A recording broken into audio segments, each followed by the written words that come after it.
puntahan mag-enroll kasi malayo din.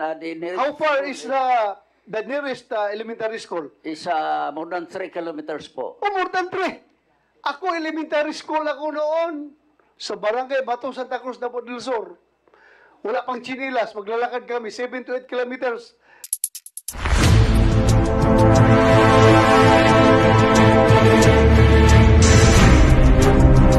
Mr. Galanida, you were a former, bago ka naging mayor, naging DepEd superintendent ka, am I correct? Yes, sir. So, in fact, you're doctor of education, am I correct? Yes, sir. So, ganito, yung mga learners ninyo doon, pinuntahan na ng DepEd, dinalahan na ng ALS program, Alternative Learning System, di ba? Para mabigyan ng edukasyon ng kabataan. And yet, maraming hindi nag-abil, tapos huminto. What could be the reason? Bakit hindi natuloy-tuloy? That I do not know, Mr. Chair, what happened. Oh, grabe naman. Because I do Isang not... kapihan lang yun, hindi nyo alam bakit ang mga tao nyo hindi nag-aaral. Hindi namin alam, hindi ko alam until after na we were informed that only 8 survived. That should be your main concern kasi dati kang DepEd superintendent eh. Tapos hindi nyo alam. Alam nyo, ikaw, tanungin kita, point blank. Bakit kailangan pa ng DepEd magdala ng ALS program doon sa loob ng kapihan? Kasi napakahirap po ang puntahan mag-enroll kasi malayo din. How far is the nearest elementary school? Is more than 3 kilometers po. Oh, more than 3. Ako, elementary school ako noon sa Barangay Batong Santa Cruz, Davao del Sur. Wala pang chinilas, maglalakad kami 7 to 8 kilometers para mag-aral lang. Ang bata, kapag walang nagpumipigil sa bata, pupunta na eskwelahan yan. Sigurado pupunta yan. Hindi kailangan pupunta ang school doon sa bata. Sila pupunta sa eskwelahan. In your case, ang mga bata ninyo, bakit ganun? 3 kilometers lang. Mayor, is that saan bang pinakamalapit na elementary school from Kapihan? Outside of Kapihan? Lanitag Elementary School. At Sandali lang. niyo po pa up and down. Sandali lang. Barangay Siring. Barangay Siring. Barangay Siring. That is 3 kilometers from Kapihan.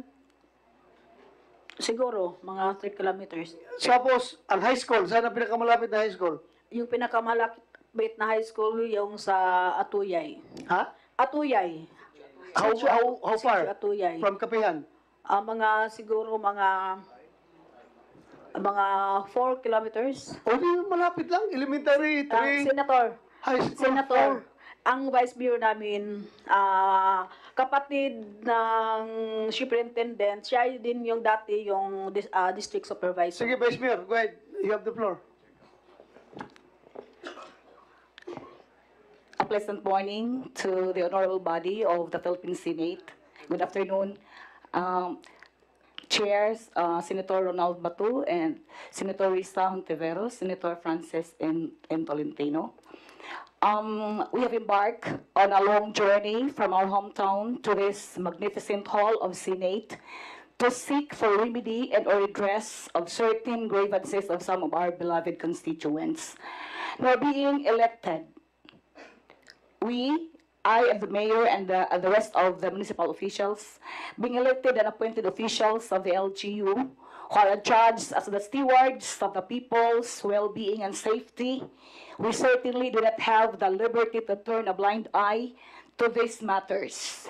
Gusto ko lang patutuhanan yung sinabi ni Raisa Goma, one of the witnesses, and gusto ko rin pabubulaanan yung sinabi ni Jering Skilayo kanina na free labas-pasok ang mga kabataan doon sa Kapihan because Kapihan is really restricted with 3 gates, no, before you can get inside the area.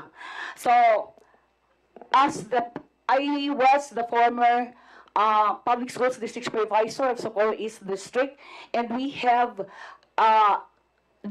gathered data, exact data, February 11, 2019, there were 847 school-age students have dropped from the rolls from kindergarten to senior high, to high school due to their massive exodus to Kapihan. 42 elementary teachers, 43 secondary teachers from Socorro East and West districts who were SBSI members have started incurring absences without notice to their heads and the division office. June, July 2019, 33 elementary teachers and 36 secondary teachers from Socorro East and West districts have submitted resignation letters, while 8 elementary and 8 secondary teachers were awol and were dropped from the rolls. So hindi totoo yung sinabi ni Jerin Skilario na nakapag-aral ang mga kabataan doon. 847 kindergarten pupils and students, high school students, na hindi na talaga nila pinaaral for more than 4 years. Ngayon na lang sila More than 4 years. 4 years. From their transfer to Kapihan. So, maraming ginagawa ang DepEd para marisolba ang isyong ito. In fact, yung aming superintendent, ilang times na nagbisita doon sa amin, including the regional director, DepEd regional director, asik na ron si Bringas. Doon sila, pinuntahan talaga nila doon para ma-investigate, para hikayatin silang bumalik sa school, including yung nag-awol at nag-resign na mga teachers. Pero wala talaga, to no avail. Wala talagang pinakinggan nila lahat. Yes, go ahead, Senator Tolentino. Thank you, ma'am. Thank you. Senator Tolentino. In the interest of fairness, tinitingnan ko yung mga lumang pictures dito, yung nagpasyal tayo sa, anong school yung pinuntahan ko doon? Socorro National High School. Socorro National High Mga School. 1,600 enrollees, including senior high school. So, kaya ko tinatanong ito, relative to the statement made by the DepEd, kasi dito sa figures na binigay sa amin, mas mataas yung dropout rate noong 2019. 110 noong 2021, surprisingly, 39 lang, bumaba noong 2022. Odette hit Socorro, December 16, 2021. Dinala niyo po ako doon sa high school, yung pataas tayo, yung wasak-wasak yung di ba? Kasama ko kayo, wasak-wasak yung taas. So, hindi kaya, in the interest of fairness, hindi kaya tumaas yung mga dropout rate dahil nasira na yung mga school doon sa taas yung pinuntahan natin. Hindi yan? Talagang itong Kapihan ang dahilan? Hindi, 20... You answer, Mayor. Vice Mayor. 2019 pa lang yun. Yung pumunta sila sa Kapihan. Opo, pero... Wala pa yung 2021 na yung Odette. 2021 si Odette, December 16. Nagpunta naman ako 2022 after Odette. March 2022. Pero noong 2022, konti na lang yung nag-drop out, 25 na. Kasi nag-drop out na noong 2019. Ganun po ba? Massive. Massive yung drop out, Senator. Ayun, because I have Yung mga pictures. naiwan na lang yun. Yung naiwan na lang yung nakita mo doon ng mga estudyante. Pero masasaya At hindi pa yun doon, mga ma'am, membro nila. Masasaya yung naiwan, pati yung mga wala teachers namang, natin doon. wala namang masaya naman yung mga kabataan Yes. talaga. Pinahinto lang nila. Yes, that's why I mentioned a while ago that they took advantage of the good-naturedness and hospitality of the character of the people of Socorro. Dahil nakita ko nga po yon. And I can still vividly remember that visit, yung hagdan-hagdan, and then meron tayong bahay doon sa gitna. Green, yung mga teachers naka-green. Ayun, salamat din doon sa natikmang kong pagkain nyo, masarap. Thank you, Senator You're most Tolentino. welcome always, Senator. Balik ako kay Mr. Galanida. Mr. Galanida. Yes, Mr. Chair. Yung ibang issues, no? Pwede natin yan mapag-uusapan, pwedeng totoo, pwede hindi. Pero itong pagkasal sa mga bata, at saka pilitang pagpakasal, at itong pagbabawal na mag-aral sila, pinipigilan mag-aral. That I cannot forgive. Whoever do that, for me, it's unforgivable.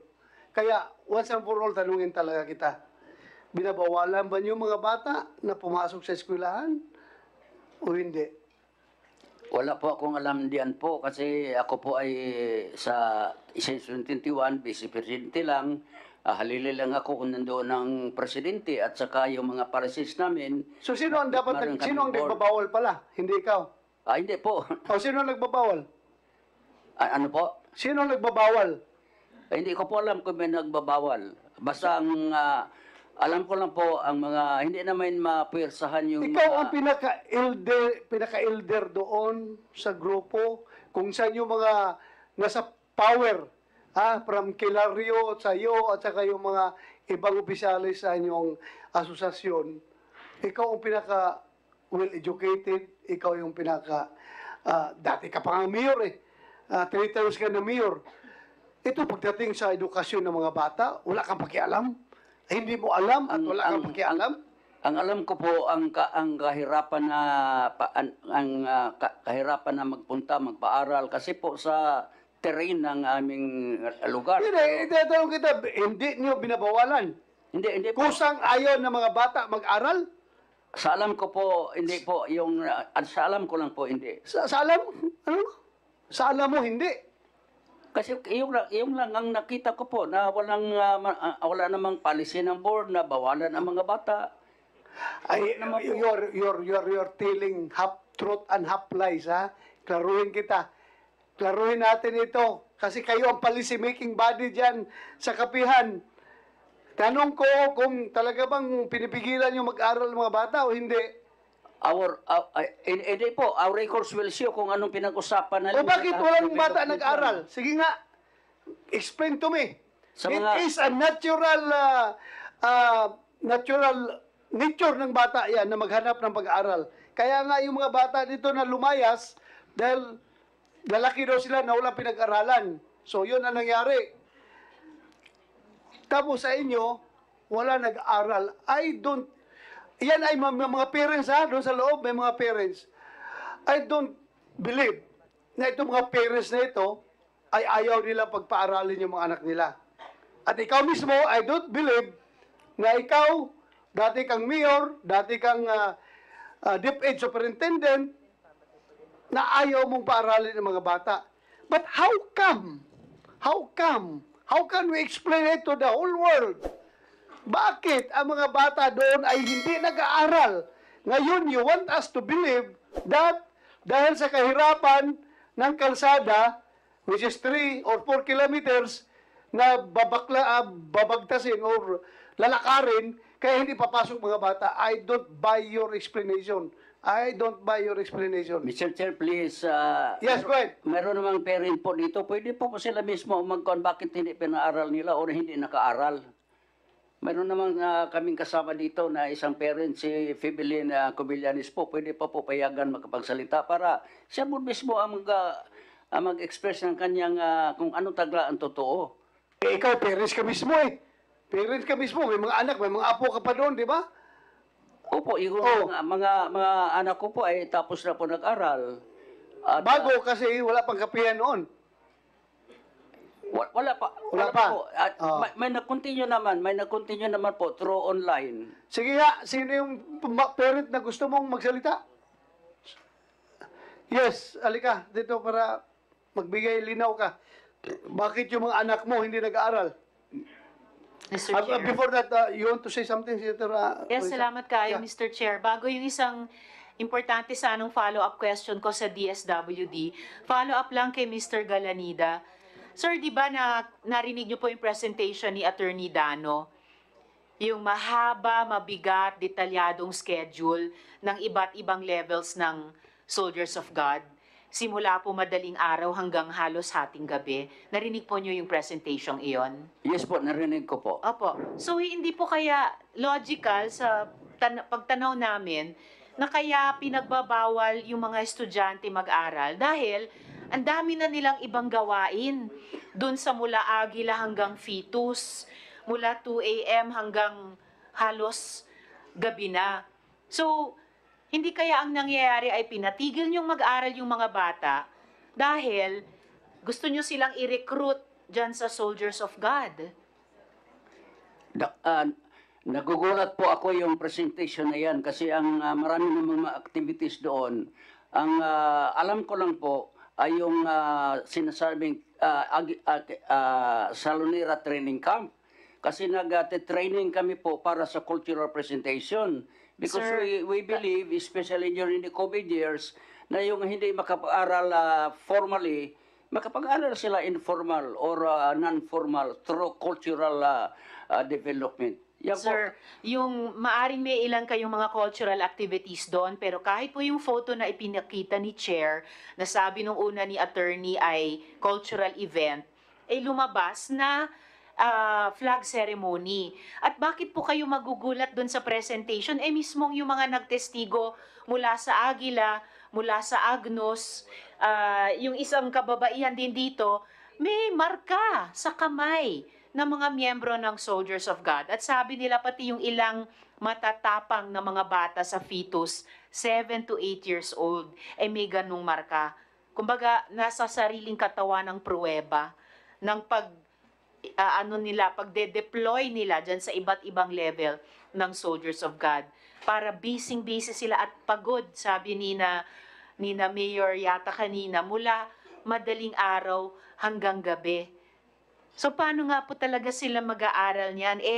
Tinetrain po sila bilang Soldiers of God. Hindi naman po. Overloaded yung schedule ng mga bata. Kung yun ang totoo, yung presentation na yun, overloaded. Hindi na, kaya sabi ko po, nagulat po ako kung saan siya nagkukuha doon. Huwag ka magulat kasi sabi man ito ng mga bata na na-rescue. Pero Hindi man yan gawa nila, hindi man yan imbento nila. Nanggagaling doon sa mga bata na nagsasabi kanina. Doon galing sa kanila. Tapos ikaw ngayon, nagulat ka na may ganyan pala schedule.